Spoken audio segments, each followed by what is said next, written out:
కథలెన్నో చెప్పారు, కవితల్ని రాశారు, కాలాలు దాటారు, యుద్ధాలు చేశారు. ప్రేమలో తప్పు లేదు, ప్రేమలో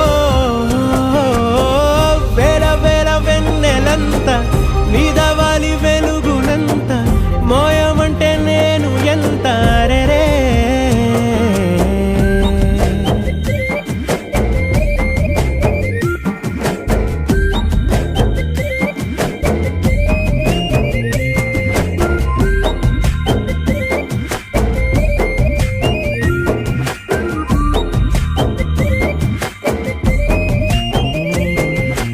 ఆకాశం తాకాలి అని ఉందా, నాతో రా చూపిస్తా